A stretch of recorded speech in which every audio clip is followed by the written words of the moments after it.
So I have been having the most interesting time today trying to do this live. Problems with my microphone, looking as if it's off. So I'm going to try it again today. Well, it is today. I'm going to try it again and see how it goes. I'm going to keep going until I get to the end. And if it is off, then it's off, and then I'll have to do it all over again next week. But if you're joining live, welcome. If you are seeing me for the first time, welcome again. And for most people, you're going to catch this on the replay. So if you do catch this on the replay, then come in and just say hashtag replay in the comments so I know that you came in the comments. But I'm just trying to make sure that I'm all set up here, and also going to try and see if I can see and hear myself, because I've been having the most problems going live today. But anyway, today I wanted to speak about confidence and the lack of it, because it gets blamed for so much. Why have you not moved forward on your goals, your dreams, your plans, your 2025? We're in 2026 and we've probably got goals that have been sitting there since 2023 and we haven't moved on them. Why not? Lack of confidence, lack of motivation, and I can't seem to move forward. And that could be a reason why. But what I am seeing when it comes to many of the professionals that I'm working with, leaders who are trying to make moves in their field and move to a next chapter, they are not lacking in confidence. And I know that because they're really good at what they do. And if I were to ask you to speak about whatever it is that you wanted to move forward into, is it a business? Did you want to leave and start a business? Did you want to go up in your career? Is there something that you really wanted to get into? If I asked you about that, I'm pretty sure that you can speak about that for a very long time. So it isn't the confidence that you're lacking, because you have the skill, you have the knowledge, you have the experience. But if my next question was, okay, so how do you move forward into it? That's where, not quite sure, I feel stuck comes in. That's when that comes in. And it is clearly not a case of confidence, but what it is a case of clarity. So we misdiagnose it as a lack of confidence, because we know that when it comes to moving forward on our hopes, our goals, our dreams, whatever it is that we wanted to do, we have procrastinated. We've allowed ourselves to get distracted. We have sat there doom scrolling when we needed to have been planning or executing whatever it is that we have on that list for so long. And so sometimes we look at it as a lack of discipline, when that isn't what's missing. What's missing is the next step. What's missing is what we need to do next in the plan. And many times we also call it a lack of confidence, because what we feel is fair, but that's normal. And it doesn't, I always say that if you don't feel the butterflies, then something's wrong. Whenever we're going to be moving into the next step of something else, we are going to feel those butterflies. And it's just our nervous system telling us, oops, something's wrong, something doesn't feel right here. And it could be a warning signal, just so that, have you checked your finances? Have you checked the consequences?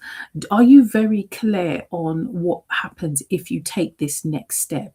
And the reason why we can sometimes call it stuck is because when we get those warning signs, when those bells and butterflies start going off, we don't move forward. We don't check and make sure that it's safe to move forward. We just stay still because that's safe. And if you are unclear about what your next step is, then you're never gonna move forward. If it feels risky, if you are thinking about your income, your bills, your responsibilities, the roof over your head, your reputation, your future, your role, all of those are legitimate areas of worry of concern, of risk, of things that you need to, the ducks that you need to line up in a row. And all of those need reviewing before you can take a step forward. And so it's not a bad thing to have that feeling. But the reason why we don't move forward is because when it comes to assessing all of those things, we don't always have the plan. We don't have a map to move forward. And so we stay stuck. The example that I used is like being deserted on an island, and you know that a plane is coming in an hour's time across a field, and you need to get across that field and get to that airplane. And it's straightforward, straight across the field. But that field is riddled with mines. How are you going to get across? Would you take the chance and run across that field because you know that the plane is there ready to get you out? Or would you feel a lot safer if you had a map? Even though, we know that the danger of going across that minefield is always going to be there, you're going to feel a lot safer with a map. And I'm not quite sure what people would do in that situation. You might try to find a long way around the field so that you can get out. But most times you are going to take steady, careful, but deliberate steps forward when you have a map. Hopefully none of us are ever in that situation. But we never find the confidence to move forward before we find the clarity. You have to get really clear on your steps. You have to get very clear first on what is expected before you can have the confidence to move forward. It's kind of probably a better example. It's kind of like being lost in a new city. You're on the street, you're not quite sure where you need to go. There's hustle and bustle around you. It reminds me of when I was in New York the last time with my boys, and I was thinking, which way is it that we have to go? These avenues and whatnot all not even look the same. It's like, what's east, what's west? Can't even remember, can't figure out where I am. But we're walking, and what you don't want to do is walk too far in the wrong direction until you find someone and you say, hey, where do I find blah, blah, blah? Which way is it? I know it's here, but is it east or is it west? And then they say, okay, yeah, it's that way. And then you get to there and you do a left and you do a right. And at that point, you are confident to take longer strides and bigger steps, because now you are walking with confidence and purpose, because you know the steps you have to take. You are aware of the boundaries, do a left, do a right. And you are no longer walking by guesswork. You're walking with intention. And that's why clarity has to come before movement. And that's why there's nothing wrong in taking your time to get clear. But that's where we sit and we say, oh, it's a lack of confidence and a lack of motivation, when it isn't really that. When you don't have that motivation, when you don't need motivation, when the questions are, what do I do next? Or what do I stand to lose? Because when you're clear on those questions, when you're happy to ask yourself those questions, then you get clearer. So the first thing that we have to do is to get really honest with ourselves, because we can't motivate ourselves out of being stuck. We have to get clear. So the first thing we have to do is get really honest with ourselves. And, that's my vision board there, and it has all of the things on it that I want. But sometimes we don't talk about the things that we don't want. And those are the things that keep us stuck. What is it when we're talking about all of the things that we want and we're thinking of all of the things that we have to do? What are the things that we are not happy to trade and don't want to sacrifice or don't want to compromise on? So those are some really honest questions that we have to ask ourselves with what part of my life or my well-being am I not happy to trade or compromise anymore? What is it that I just don't want to do? What is it that success cannot cost me? Because sometimes when you are looking at moving forward and doing something different in terms of where your life is right now, and there's other people who are around you, other people who might be reliant on you, partnerships, It could cost you something. What is it that it cannot cost you?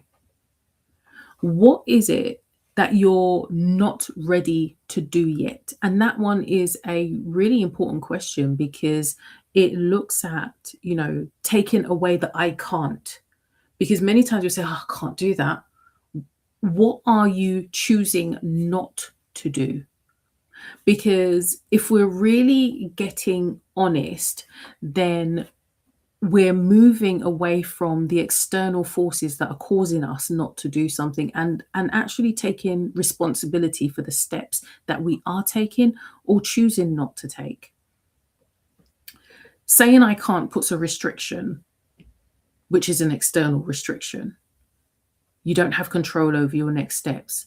When you say I'm not ready to do this right now, and you're, rightfully so, it might be that the finances aren't right. It might be that, where you are in your job that you can't move right now. It might be where the kids are. But rather than saying I can't, saying I'm not ready makes it clear that it's a choice. And what that does is it narrows down the options of what might be possible, but you have full clarity now of what is actually available. You know what your non-negotiables are, and that will stop you from going down paths that aren't right for you. Many times we would say, you just need to get the motivation, or people will hype you up, but hype can throw you down paths that you don't need to be on. You could be sitting there and somebody's telling you just need to do it, but in your head you're thinking bills, children, all of this stuff that I need to think of. And so it doesn't work in the long term. The second thing that you need to get clear on is identifying your next step rather than the entire plan. Think about driving down a motorway in the middle of the night. If you go down the M25 in the middle of the night, you're going to know that there's many parts of the M25, long stretches of road where there are no street lights. I still don't understand it, but that's how it is. I don't need to know, if I'm driving into Kent where I live, I don't need to see the entire area lit up. I just need to see where my lights can shine in front of me. And as I keep going, it's going to get clearer, just the path in front of me that I needed, the next couple of yards in front of me. That's all I need to see. And so what does the next step look like for you? Because that's all the clarity that you need. How do you get clarity on your next steps? It might be that you need to have that conversation with somebody that you've been putting off for a long time. It might be that you need to refine your why, get really clear about what it is you intend to build. It might be that you need to go and do some research and training. But at this point, it's really helpful if you just go and get help. Get yourself a coach, get yourself a mentor, get an accountability buddy, join a community. I've got a school community where we have these kind of conversations on a weekly basis. It's a space where you can network and find support with other people that are doing the same as this, trying to stay sane in corporate and look for ways to either go up or out of the ladder or build businesses. But this is the type of clarity and the type of support that you need that will help you to look at ways that you can reduce risk and reduce pressures and hopefully help you take action. And number 3, when it comes to taking action, you have to start putting yourself out there and practice before thinking that, and sometimes we think that, okay, if I take a step, that means that you're doing the whole thing. Like, trust me, it's not the whole thing. It's like speaking to somebody and saying, get active on social media and show what it is you do. Their first thought is, what if it goes viral? Like, trust me, it's they ain't gonna happen. It's hardly ever gonna happen like that or straight away. Oops, my battery looks like it wants to go. Hopefully not before I finish. But practice before performing. Don't worry about going viral and all that kind of stuff. That ain't happening.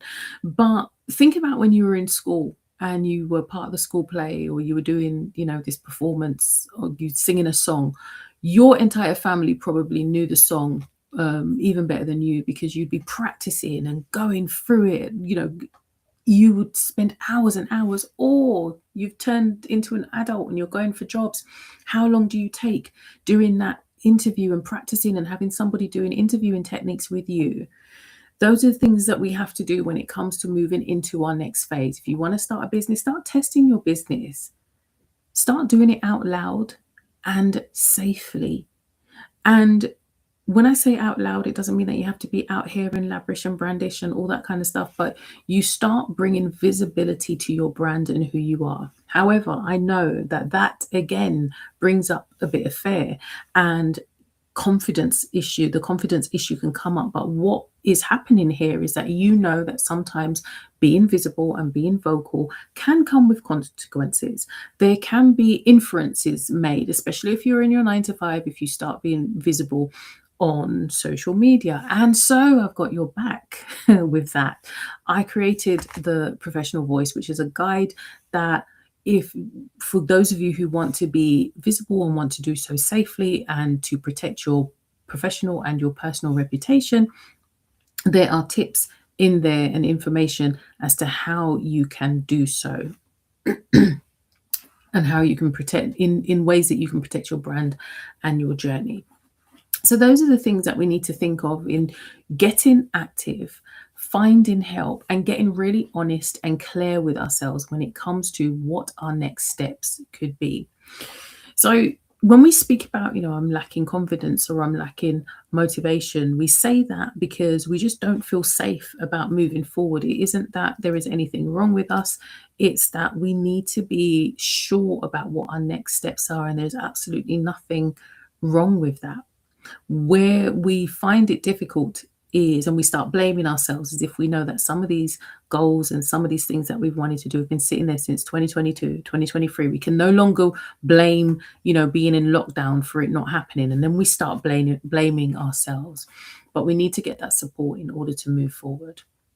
So I would absolutely love to hear from you about how you deal with the tough decisions that you need to make, how you make those decisions when your job, your responsibilities, when, all those things that we have to deal with when we're adulting are on the line. I'd love to hear in the comments, and I will see you in the next video. Have a great rest of the week. Bye.